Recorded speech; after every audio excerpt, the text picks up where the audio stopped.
Assalamualaikum warahmatullahi wabarakatuh. Bismillah, alhamdulillah, wassalatu wassalamu ala rasulillah, Sayyidina Muhammad ibn Abdillah, wa ala alihi wa sahbihi wa mawalah amma ba'du. Kita lanjutkan bahasan kitab Qom'i Ut-Tughyan yang membahas tentang 77 cabang iman. Bahasan kita kali ini tentang cabang iman yang ke-39, yaitu al-ihtiraz anil malil muharram, yaitu menghindari atau menjauhi memiliki harta benda yang dihasilkan dari yang diharamkan oleh Allah. Profesi yang diharamkan oleh Allah Subhanahu wa Ta'ala adalah semacam usaha rentenir, meminjamkan uang dengan tujuan ada hasil lebih daripada pinjamannya atau daripada uang yang dipinjamkan. Yang mana untuk menghindari hal itu, kita diwajibkan oleh Allah Subhanahu wa Ta'ala tolabul kasbi lazimun katolabil ilmi. Mencari perusahaan yang halal itu diwajibkan oleh Allah Subhanahu wa Ta'ala seperti diwajibkannya untuk mencari ilmu. Mencari harta benda untuk menjaga diri kita tidak kelaparan itu hukumnya wajib, karena menjaga badan adalah hukumnya wajib. Menjaga rohani kita agar tidak bodoh dari ilmu agama, diwajibkanlah menuntut ilmu. Sahabat Sena Rahmatul Ummah yang saya cintai dan Allah muliakan, ada berbagai profesi pekerjaan yang bisa menghasilkan uang yang halal. Seperti profesi-profesi para nabi, jangan disanggap para nabi itu pengangguran. Semua para nabi diajarkan oleh Allah Subhanahu wa Ta'ala mempunyai kasab semuanya, mempunyai pekerjaan. Salah satu daripada nabi yang mempunyai pekerjaan yang hebat adalah Nabi Adam alaihissalam. Profesi Nabi Adam itu adalah bertani. Mengapa Nabi Adam tidak berdagang? Karena kalau Nabi Adam berdagang, siapa yang akan membeli? Karena manusia saat itu baru ada dua. Yang pertama Nabi Adam, kedua istrinya yang bernama Siti Hawa. Maka profesi daripada Nabi Adam adalah bertani. Sungguh mulia profesi bertani ini. Tanpa ada petani, kita tidak mungkin bisa membeli beras dan tidak mungkin kita bisa makan. Tanpa ada seorang petani, tidak mungkin kita akan bisa memakan sayuran, tidak mungkin bisa memakan buah-buahan yang segar. Ini sangat dihargai oleh Allah Subhanahu wa Ta'ala. Profesi bertani bercocok tanam ini adalah profesi yang mulia karena diawali oleh Nabi Adam alaihissalam. Yang kedua, untuk menghasilkan harta benda yang dihalalkan oleh Allah, ada yang dihasilkan dari jual beli, dengan catatan jual belinya pun jual beli yang tidak dilarang oleh Allah Subhanahu wa Ta'ala. Banyak orang yang mempunyai harta yang berlimpah, tanahnya di mana-mana, mobilnya sangat mewah-mewah, tapi hasil penjualan narkoba itu dikutuk, dilaknat oleh Allah Subhanahu wa Ta'ala. Senangnya itu tidak mungkin diulangi nanti di akhirat. Senangnya hanya di alam dunia, nanti di akhirat akan mendapat siksa karena berprofesi sebagai pedagang yang dilarang oleh Allah Subhanahu wa Ta'ala. Banyak juga di pasar yang tidak mempedulikan keselamatan orang lain dengan menjual bangke-bangke. Hati-hati kalau di pasar.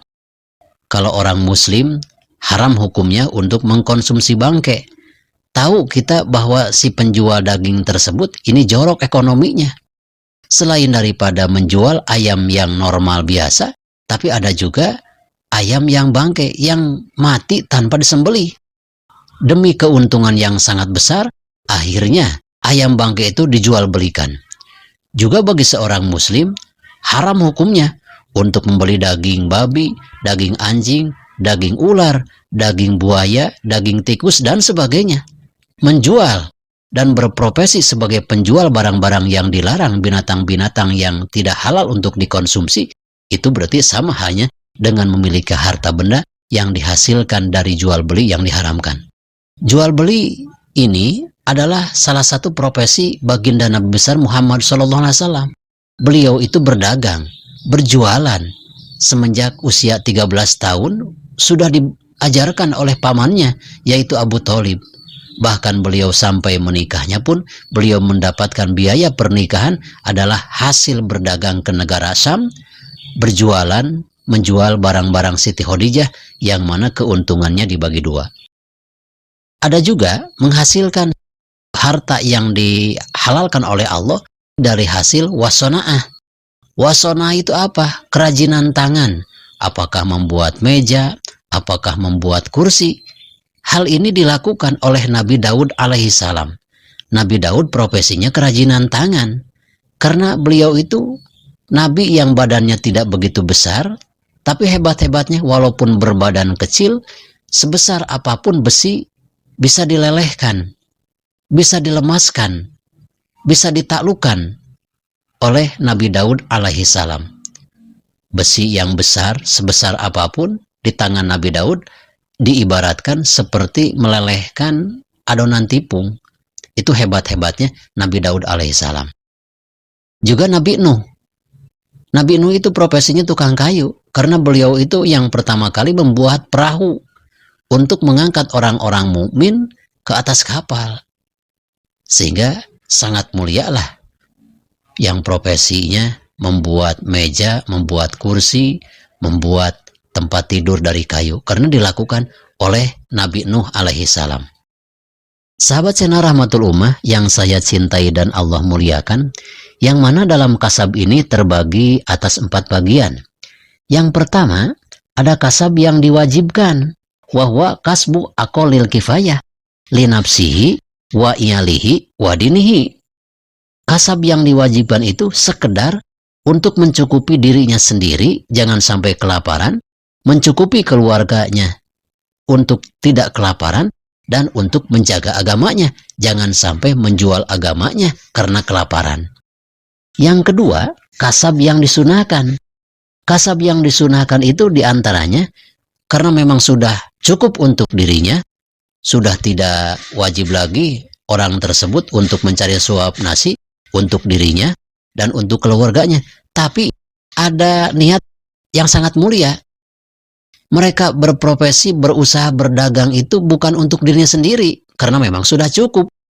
Tapi melakukan perdagangan untuk bisa bersedekah kepada keluarganya yang kekurangan, kepada sahabat-sahabatnya yang memerlukan pertolongan. Maka kasab ini bukan wajib, tapi hukumnya sunnah. Ada juga kasab itu yang diharamkan. Kasab yang diharamkan oleh Allah Subhanahu wa Ta'ala, huwa kasbu ma amkana litafahur. Seseorang berusaha itu apakah berjualan di pasar, apakah bertani, apakah kerajinan tangan, bukan untuk mencukupi keluarganya, tapi ada niat lain untuk memperlihatkan pakaian yang sangat mewah, harta benda yang sangat mewah, untuk bermewah-mewahan. Ini yang dilarang oleh Allah Subhanahu wa Ta'ala. Dalam surat At-Takasur Allah berfirman, Alhaakumut takasur hatta zurtumul makobir. Maka bagi orang yang mengumpul-ngumpulkan harta dan menghitung-hitungnya, bukan untuk beribadah, tapi untuk dipertontonkan kepada yang lain hasil daripada usahanya, maka usaha tersebut adalah diharamkan oleh Allah Subhanahu wa Ta'ala. Yang ketiga, kasab itu kasab yang mubah. Bagaimana kasab yang mubah? Kasbuz zaidi ala zalik litana umi watajamul. Mereka mencangkul bertani, mengadakan perusahaan kerajinan tangan dan berdagang, bukan untuk mencukupi keluarganya karena memang sudah cukup. Ini untuk mencari, memenuhi kebutuhan yang tidak pokok, seperti litajamuli watana umi, untuk sekedar bersolek untuk dirinya, untuk membeli minyak wangi, untuk membeli kosmetik. Kalau perempuan itu kasab yang mubah, karena kalau untuk mencari makan dan minum itu hukumnya wajib, tapi mencari kasab yang dihalalkan oleh Allah Subhanahu wa Ta'ala sekedar untuk memenuhi, untuk hiburan dirinya, karena memang dari Senin sampai Jumat itu bekerja, Sabtu ingin refreshing, mencari pekerjaannya itu hanya untuk hiburan dirinya sendiri, untuk mencari hiburan dirinya sendiri, maka hal ini adalah kasab yang dimubahkan oleh Allah Subhanahu wa taala. Sahabat channel Rahmatul Ummah, mudah-mudahan dengan cabang iman yang ke-39 ini kita bisa menghindari sifat pengangguran, karena nabi pun semuanya mempunyai pekerjaan. Tidak ada nabi yang penganggur, maka umatnya pun jangan sampai mampu untuk bekerja, ada pekerjaan tapi tidak mau bekerja. Mudah-mudahan besar manfaatnya, khususnya bagi saya dan umumnya bagi kita sekalian. Wassalamualaikum warahmatullahi wabarakatuh.